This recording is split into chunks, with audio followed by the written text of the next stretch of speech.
আপনি যখন স্ট্যাটাসটা দিলেন তখন যে শুধু ছাত্রদলের কথা উল্লেখ করলেন, এটা তো আপনি ডেলিভারেটলি করছেন, তাই না? ছাত্র শিবিরের কথা যে আপনি বলেন নাই, সেটা তো ডেলিভারেটলি করছেন। না, এই এটা এটা এই যে বিভক্তিটা, এই বিভক্তিটা আপনি মানে ইচ্ছা করে করছেন না, মানে দেখানোর জন্য করছেন না, মানে না না না, অফকোর্স না, এটা একটা প্রাসঙ্গিকতা কুয়েটের প্রসঙ্গে, যেহেতু সেখানে ছাত্রদলের ইস্যু ছিল, আমি স্পেসিফিক ভাবে ছাত্রদলকে উল্লেখ করছি কুয়েটের ঘটনার প্রেক্ষিতে। এবং আপনি যদি আমার ফেসবুক স্ট্যাটাসে যান তাহলে দেখবেন যে যেই প্রশ্নটি আপনি করছেন, হ্যাঁ। অনেকে সেই প্রশ্নটি করছে, এবং আমি কমেন্টে খুব ক্লিয়ারলি লিখে দিছি যে একই ফ্রেমওয়ার্ক ছাত্র শিবিরের জন্য প্রযোজ্য।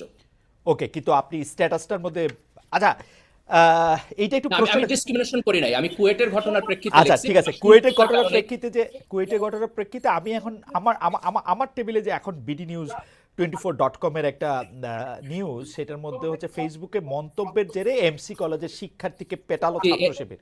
এইটা কি যে আপনার নজরে পড়ছে?